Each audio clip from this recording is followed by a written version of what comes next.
As of recording this video, the Warriors are currently getting slapped around by the Celtics. It's painful to watch, and I decided I'm gonna turn the TV off and whatever happens, happens. Here recording a video.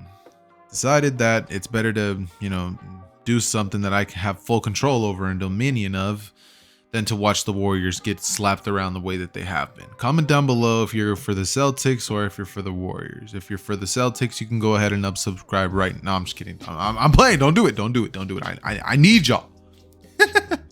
Nah, I'm kidding. But seriously though, here is the finale to What If Deku Was a Spy. Enjoy. Hey Ross, sauce it up.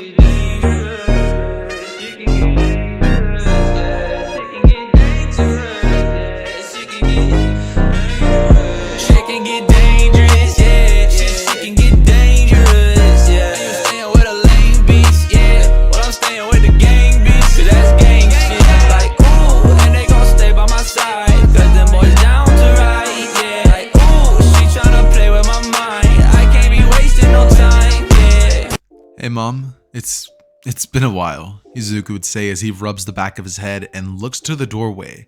As Inko, but Inko sheds tears. She immediately would begin crying loudly as she hugs onto Deku and says, "Honey, I thought you died. I saw your body cold, limp. How are you?" But Deku would tell her that it's nothing important for now, but just know that he's here and safe. As suddenly, from the background, Deku would see as a girl that looked so much like Inko would walk to the doorway, and she would stare at Izuku, who looked so much like her, and she would say, "Mama, who's at the door?" Suddenly, Izuku would look at her direction as Inko would say, "Don't worry about it, sweetie. It's just your big brother." And she would look towards him and she says, "I have a brother?" Inko would then remind her about how, she had a older brother that died a long time ago. And she would say, "Oh, that's right. But mommy, how is he here if he's dead?" And Inko would say, "I don't know, sweetie, but just be glad he's here." She would go to embrace Deku as a single tear would come down his cheek and he would hold his hand out saying, "No, I couldn't possibly." As from here, his little sister goes over to hug his leg and says, "I don't know what's going on, but I'm happy you're here." And from here, Izuku would just hug his mother tightly. As Hiyashi just comes in and says, "Honey, what's going?" As he sees his son and says, "Izuku, what are you?" And he would just be quiet as he comes in and embraces his child, looking older, jaded, and so much different than what he could have remembered. He never pictured his son would have turned out that way. Deku would simply go to look at Inko as he says, "Mom, it's a long story, but honestly, I don't know if I'll ever be able to tell you it. But on the off chance that I might, just know I'm okay now. And just know that I'm kind of fulfilling my dream to be a pro hero now. That, as well as things go, that maybe someday he'll get to actually have a day out with them. Maybe go on a cruise or something." And Inko would just uncontrollably sob as she says, "Izuku, don't go." But Deku would look at her as he would say, "I'm sorry, Mom, but I'm putting the family at risk by simply showing myself. Just know I'm safe and that I'll see you someday. Bye, Mom." The family is all in tears except for Ikari, his younger sister, who would simply look out the window and wave her older brother by, saying, "Bye now." As from here, Izuku would leave, and he would see Hawks on the top of a roof as he would say, "That was some family reunion. You did put on quite a spectacle there, Izuku." As from here, Deku would say, "I guess." As he would proceed to say he's just thankful he got to see his mom one last time, telling him that he's just grateful for the opportunity. After this, once they're on the roof, Hawks would tell Izuku that the day is approaching for them to finally get rid of the League of Villains and totally annihilate them. And so, Hawks would look to Deku with him telling him that he can't do it alone. He's gonna need an extra pair of hands. With Deku saying that he's down and that he'll be ready whenever that day comes. A week would pass, and so they would end up creating a plan.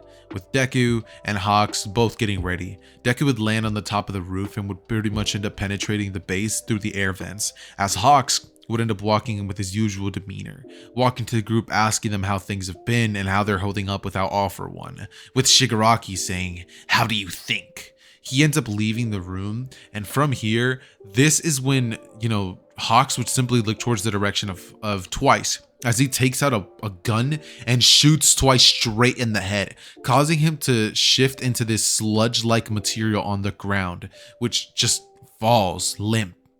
And from here, Dabi, Toga, and all of the villains present would simply, or actually no, Toga's not even there, I forgot. Dabi and a bunch of extras villains would simply be watching as they're like, "What?" However, suddenly, Deku would drop from the air vents, kicking Dabi away, as Dabi had to take a couple of seconds to kind of catch his surroundings way better. And from here, Deku would run towards the area where they have their electric generator, as Deku would begin to pretty much frantically start hacking into it and pretty much busting it so that the lights would immediately be turned off. However, just before doing that, he would toss a pair of goggles to Hawks' direction that have night vision, as he and Hawks would both proceed to immediately start taking down multiple League of Villains members. As from here, Dabi would simply see flashes of Deku and Hawks as he's using his fire for lights. And every time that he lights his flames, he would just see Deku and Hawks getting closer and closer, with Dabi thinking to himself, no, how is this happening? As he watches all of the villains fall in rapid succession, Dabi would begin freaking out as they would approach closer and closer, using his flames to blast cremation down the hallway, roasting whoever was alive, like other villains and stuff like that, leaving his comrades to die, similar to how Endeavor left him to die when he was a child. And so, Deku and Hawks would appear from above as they take him down, with Hawks using one of his feathers to slash at Dabi's throat, leaving him for dead, completing the mission, killing off all loose ends. Or so they think. Until Shigaraki would jump in and jump onto Deku as he grabs him with 4 fingers on his throat and says, "Step back or I'll kill the brat." As from here, Shigaraki would hold it up to Deku's neck, and Hawks would simply just look at Deku as he would say, "Kill him and Shigaraki. It doesn't matter, use the gun, blast a hole straight through both of their heads if he has to."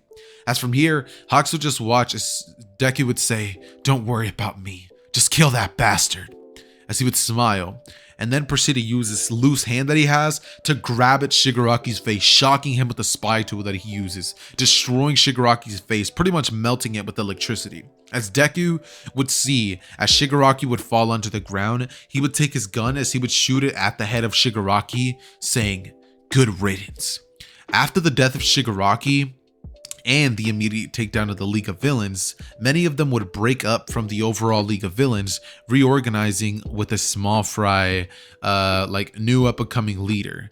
This person being Dr. Doofenshmirtz, or the leader of the Liberation Army, Destructo. And so, Hawks at this moment, alongside Deku, would both actually, once the mission was all said and done, would actually end up being incarcerated for disobeying the Public Safety Commission and taking out the League of Villains without orders, saying that this was the last straw for Hawks, and as for Deku, if they let him go around doing the things that he's been up to, then they're not going to be giving him an example, saying he'll be locked up for a couple of months, but Hawks, he'll be taken out indefinitely. He doesn't listen to them anymore, and he's become more of a wild card as the time goes on. Deku and Hawks would both be shocked and imprisoned shortly after. During this time, the Public Hero Commission would actually end up having a meetup, a secret one at that, with the Yakuza members, seeing as they wish to acquire both the quirk enhancers and the anti-quirk technology in exchange for funding and government cover-up of Yakuza's activities. And during this time, they would end up aligning themselves with the Yakuza and Overhaul as a whole, with Deku and Hawks having to get used to their prison life, being inserted straight into Tartarus, as Deku and Hawks would end up spending the next couple of weeks as, Overhaul and them simply go on with their activities unknown. Ares' torture would continue as the anti-quirk bullets would be, made way more powerful. And they say the Hero Commission would actually end up using these enhancement quirks to use on all of the kids that they take from a young age and begin to make them way more powerful, making them subjugated to more and more powerful drugs to make their quirks more powerful and make their training regimens harder, inevitably resulting in more powerful soldiers for them to use in the long run. That said, this is when, Izuku and Hawks would both end up pretty much being like, what do we do?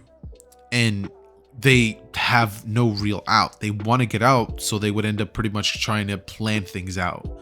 With during this all happening, the Yakuza actually betraying the Hero Commission, taking over and placing a puppet leader at the head of the Hero Commission, using one of Overhaul's generals who has the ability to merge things, merging with the old leader's body and taking over the Hero Commission as it stands. While Deku and Hawks are planning their breakout of Tartarus, with Deku using his knowledge that he would have learned from the White Room to hypnotize and make the guards open his cage without even using a quirk. Deku would then grab one of the guard's tasers as he hits him right in the neck and causes the guard to be knocked out instantly. From here, he would end up stealing the guard's uniform and would break Hawks out of the jail cell after going around to each and every level and trying to essentially find out as much information that he could about the building, and pretty much ending up using the information that other villains had and breaking them out as well to actually get out of their situation, breaking out a certain person by the name of Lady Nagant, who was actually in the prison, and she would end up helping Deku and Hawks both escape. As from here, they actually end up deciding to investigate what's been happening in the outside world, finding out that the Hero Commission was actually taken over of. And considering that they were incarcerated for a while, they try to end up catching up on normal media, with Deku and Hawks realizing that the weapon known as Diamond had been taken over using their personal trackers that the Yakuza had not discovered yet. As Deku and Hawks and Lady Nagant, who would actually end up joining them, would actually end up deciding that they need to infiltrate the Yakuza headquarters and make it so that they could take down the Hero Commission as it stands. Because now it's not only an illegal organization, but now they're infiltrated with villains and a bunch of different things that could go wrong. So Deku and Hawks, it's up to them, as well as Lady Nagant, who is simply going to be there as kind of backup, as it's their job and theirs alone to save the Hero Commission and disband it as a whole. This society, this system needs to be broken from the ground up and rebuilt, and only Deku and Hawks could be the only two to possibly get this done. So now, as things stand, they would end up infiltrating Yakuza headquarters, running into it, and for the following weeks, pretty much incorporating themselves into its system, with them not finding out anything about the quirk destroying bullets or anything about that stuff. However, they would end up learning about one thing: Overhaul having a daughter. One of the guards would actually end up pretty much talking about this, and Deku would have actually overheard this, thinking to himself that Overhaul must be the leader, and if he can get hostage of his daughter, he could potentially be able to trade her life for his glove back. That way, they could potentially stand more of a chance against Overhaul. And so, this would pretty much be the plan. For weeks on end, they would decide to pretty much continue with the infiltration of the Yakuza and the Overhaul, as Deku would put on another one of his disguises and simply use some pieces of technology to pretty much add more gadgets to his spy suit. A bunch more things that he's actually able to use to plant bugs on people and overhear conversations, as well as slowly beginning to complete more and more tasks for the Yakuza family to get on the good side of Overhaul, until eventually the day would come where he would be in charge of taking care of Eri for one night. However, after seeing the treacherous torture that they do on her, Deku would feel awful thinking back to his time in the White Room where he was trained alongside Hawks, thinking to himself that he's gonna feel awful for what he's about to have to do, but maybe he can explain things to Eri and tell her that he's really here to help, then maybe she won't be as scared. But he's not sure because maybe things won't be sold as well. And so Deku would decide to simply tell her once all was said and done. And so the plan would be put into action. Deku would end up taking Eri, and as soon as Overhaul was to find out, he would bust into the room with Deku telling him that he wants his glove in exchange for her life, with him having a gun held to Eri's head, saying that if anybody is to come close or try anything funny, he'll blast her brains into oblivion. Overhaul, not wanting to lose his sole reason for coming into power, would decide to give him the glove, saying that it's no big deal to just hand Eri back.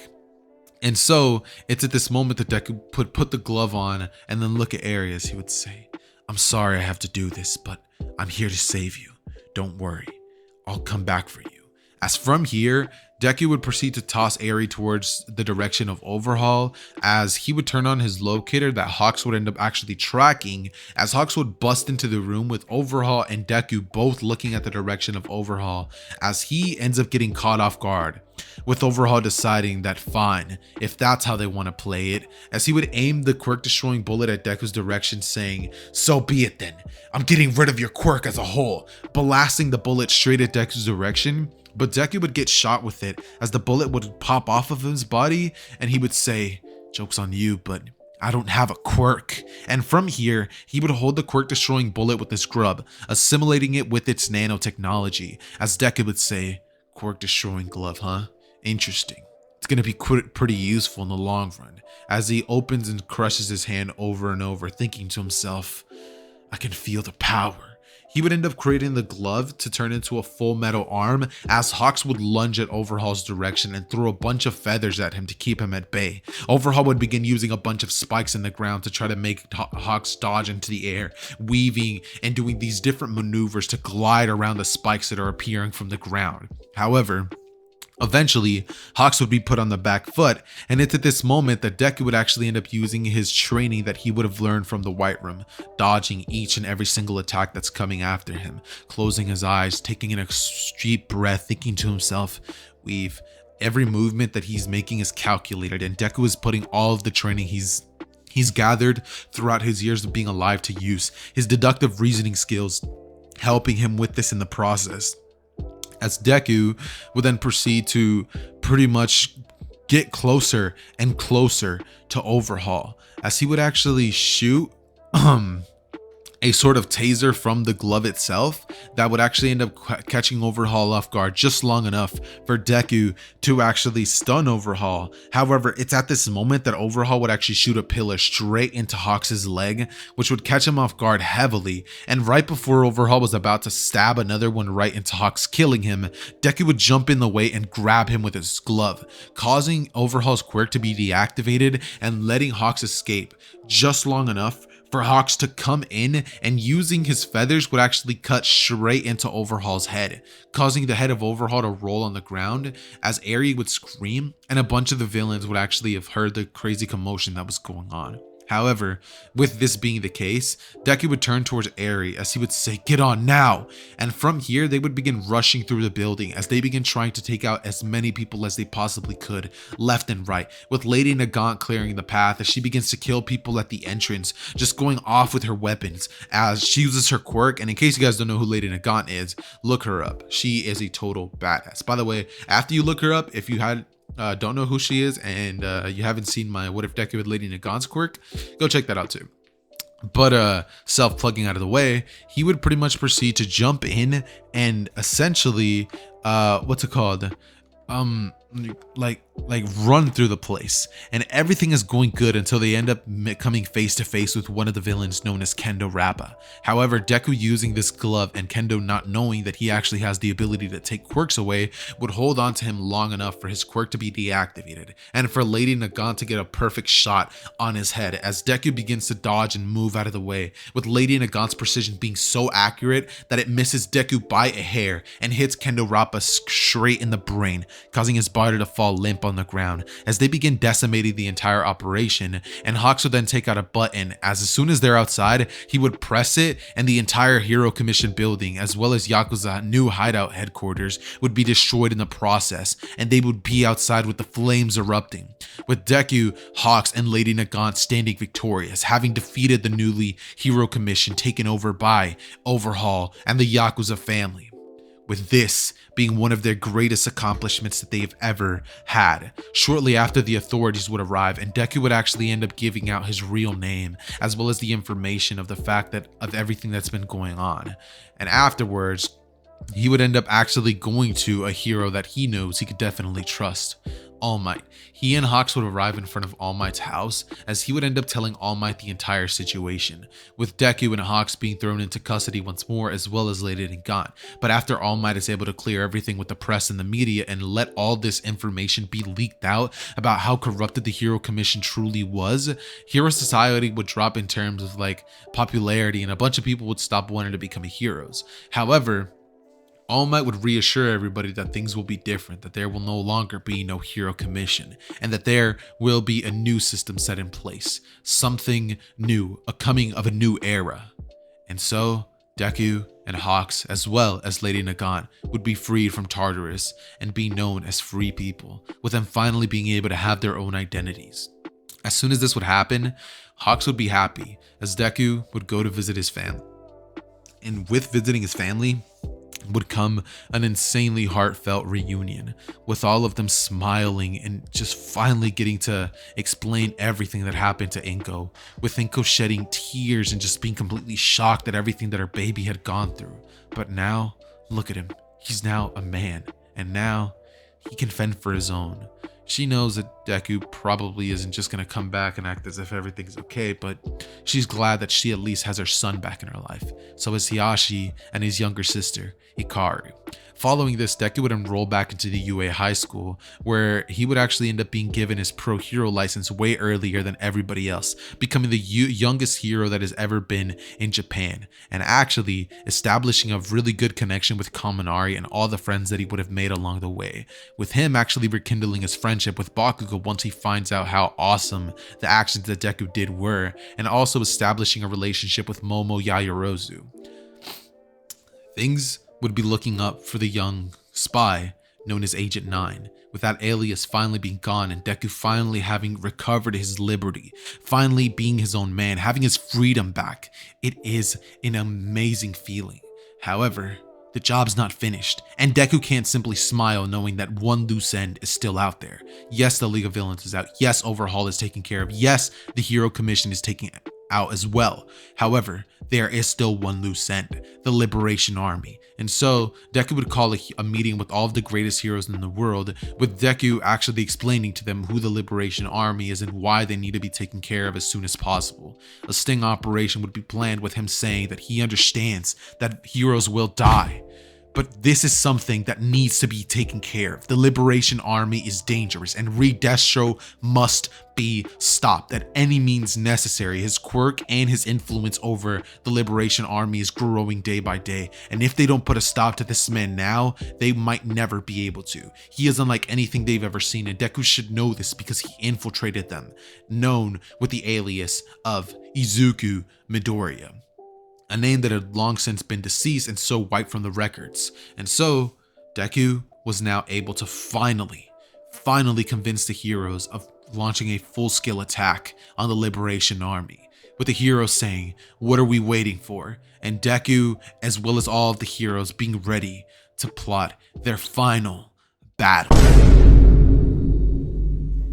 However, ladies and gentlemen, that's gonna do it for What If Deku Was a Spy. The reason that I'm leaving it off here is because I want you guys to be able to have the choice to decide, do the heroes win? Does the Liberation Army win?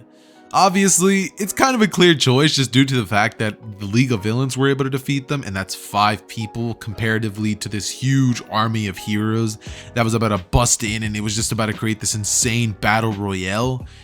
It was just, I think, a perfect place to end off. However, if you guys really wanted to continue, you guys really want me to explain this and how I would actually have it all go down, then I'll be happy to do like a 5-minute like bonus part. But that's only if this video gets like a ton of likes, or the full series version gets a ton of likes. So if you want that, like the video here, as well as like the video on the full series when it inevitably drops. That said, I love each and every single one of you guys. It has been your boy Zether, and I am out. Peace.